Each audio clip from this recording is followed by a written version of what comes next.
আপনার নাম কি? আমার নাম জহিরুল ইসলাম। কিতাব হইতে থেকে আপনি বাংলাদেশের একজন জনসাধারণ মানুষ কি না, বা আপনি আওয়ামী লীগের জন্য এত কথা বলেন? আওয়ামী লীগ আপনি কেমন সাপোর্ট করেন? অবশ্য আওয়ামী লীগ আমার খলিজা। আপনি জানেন জাতির জনক বঙ্গবন্ধু শেখ মুজিবুর রহমান 1971 সালে দেশ স্বাধীন করেছে, লাল সবুজ পতাকা এনেছে, মাতৃভাষা এনেছে, সারা পৃথিবী রাষ্ট্রের কাছে বাংলাদেশ চিহ্নিত পরিচিত করেছে। আজ মুক্তিযোদ্ধা বিনা অপরাধে জেল কাটতে হয়, বিনা অপরাধে জুতার মালা গলায় নিতে হয়, আর পাকিস্তানি রাজাকাররা দেশে স্বাধীন করতে হয়, শাসন করতে হয়। এটা আমরা মানি না।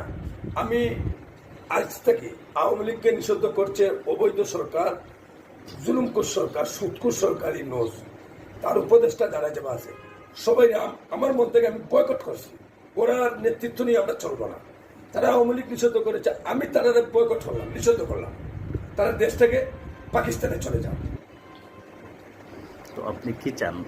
আমি এটা চাই, আমার দেশের মা বোন, আমার দেশের অসহায় মানুষগুলা বাচ্চা কাচ্চা নিয়ে সেটা ডাইমে খাইতে পারে, এটা আমি চাই। আপনি দেখেন জাতির জনক বঙ্গবন্ধু শেখ মুজিবুর রহমানের কন্যা দেশত শেখ হাসিনা দিন রাত অক্লান্ত পরিশ্রম করে পদ্মা সেতু করেছে, মেট্রো রেল করেছে, বাংলাদেশে আনাচে কানাচে বিভিন্ন জায়গায় রাস্তাঘাট করেছে।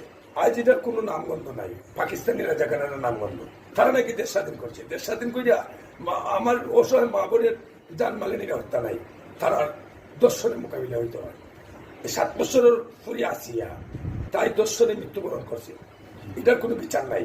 বিচার একমাত্র বঙ্গবন্ধু সৈনিক, আওয়ামী লীগ পরিবারের নেতা কর্মীরা বিনা অপরাধে জেল কাটতে হয়, মুক্তিযোদ্ধারা বিনা অপরাধে কারাগারে থাকতে হয়, আর পাকিস্তানিরা যারা দেশে স্বাধীন করতে চায়। এটা আমরা চাই। ওকে, থ্যাংক ইউ।